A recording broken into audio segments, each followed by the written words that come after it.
What the scanner needs to know now is the size of the document that's going to be scanned, or if it has permissions to sense the document's width and length, which we currently have set up as auto.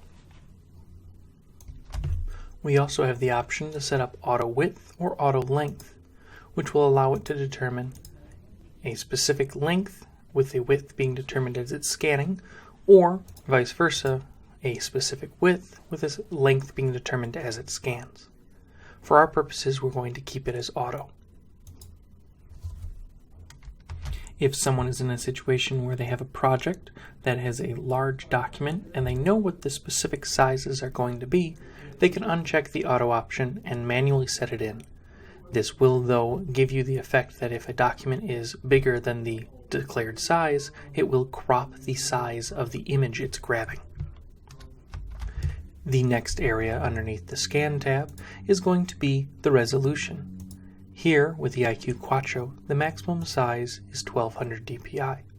On average, most scans are going to be between 200 to 300 dpi. You can also come in here and manually change for a specific project that requires a specific DPI, such as 333 or whatever else you might want to type in. Underneath DPI, you have the resolution type: normal, turbo, or descreening. Normal is what most people use, and that's going to grab whatever you have here for the resolution type. Turbo will increase the speeds of the scan but decrease the DPI in a certain direction and is usually not recommended. Descreening can be used to soften features with a document. If you're scanning newspapers or printed article where a moire pattern is apt to show up, you might want to choose descreening, which will allow it to go through and scan at a full DPI of the scanner before then softening it and reducing the size. If you have a question about something, you can always hover over it, select F1, and this small little help window will pop up that will give you a brief description about what it is.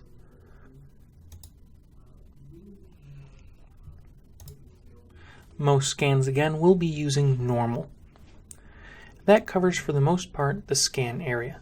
There is this small area down here which gives you a little bit of control feature with the scanner itself and the way that it handles. In this case, we can choose which scanner we want, the direction, is it going to eject out the front or the back of the scanner? We recommend the back, simply so you're not putting more documents than need to over the glass. Soft handling can be used to slow down the scan in case you are using a fragile or delicate document. It's recommended that if you are scanning fragile or delicate documents, you want to use a carrier sheet to handle the document to give it a little bit extra protection. Under the Advanced tab here and Paper Handling, you can choose your auto load delay and your scan speed limits. Your auto load delay is going to be how quickly the scanner grabs the next document that is inserted.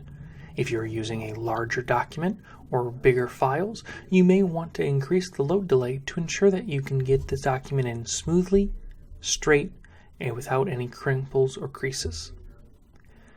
You can always type that in or choose from the drop-down menu. Underneath here, Scan Speed Limit is going to determine your speed of the scan itself. The higher this number is, the faster the scanner is going to be able to go. You'll notice that if you're using a USB connection, the number usually ranges between 30 and 40 megabits per second with USB 2. With a gigabit speed, the max it can go up to is 110 megabits per second, and that's if you have it connected with an Ethernet connection. If you're finding that you're not able to get up to that speed, you may need to check your switch, your Ethernet cable, or the port on your computer.